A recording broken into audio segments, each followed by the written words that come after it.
Hello, and welcome to my YouTube channel.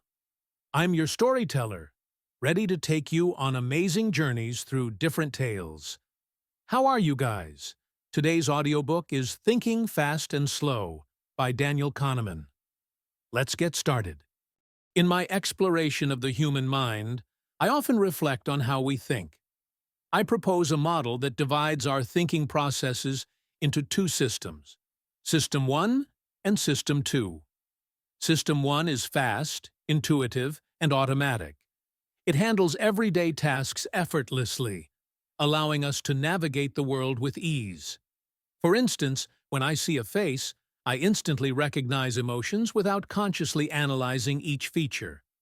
This system thrives on heuristics, mental shortcuts that often lead to quick conclusions but can also result in biases. In contrast, System 2 is slow, deliberate, and analytical. It requires effort and attention, coming into play when we encounter complex problems that demand careful consideration. I recount instances from my own life where System 2 took over, especially during challenging math problems or when making significant life decisions. Yet, I also recognize the tension between these systems.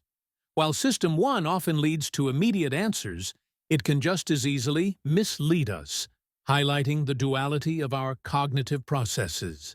Throughout my research, I delved into various heuristics that govern our decisions and the biases they introduce. One of the most striking findings was the availability heuristic, where I noticed that people tend to judge the likelihood of events based on how easily examples come to mind.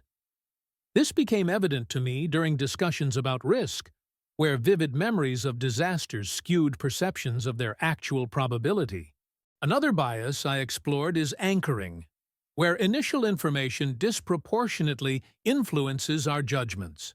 I remember an experiment in which participants were asked to estimate the percentage of African nations in the United Nations after being shown a high or low number. Their estimates varied significantly based solely on the anchor provided. This phenomenon illustrates how our minds can be manipulated by irrelevant information, often without our awareness. I also examined overconfidence, our tendency to overestimate our knowledge and predictive abilities. Reflecting on my own experiences, I realized that this bias has led me astray in both personal and professional realms. I share anecdotes of judgments I made with undue confidence, only to be humbled by the outcomes. These insights serve as a foundation for understanding the fragility of our decision-making processes. As I consider the implications of my findings, I grapple with the impact of these cognitive biases on societal issues, such as economics and public policy. I argue that understanding our thought processes is crucial for making better decisions, both individually and collectively. The interplay between intuition and analysis shapes our judgments in profound ways.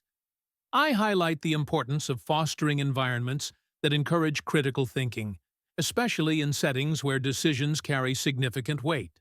In closing, I reflect on the journey of understanding how we think, an endeavor that reveals the complexities of human behavior. I find solace in the notion that while our minds are prone to errors, we can cultivate awareness of these tendencies. By recognizing the strengths and limitations of both Systems 1 and 2, we can strive for more informed decision-making. My hope is that this exploration not only sheds light on our cognitive functions, but also inspires a deeper appreciation for the intricate dance of thought that defines our humanity.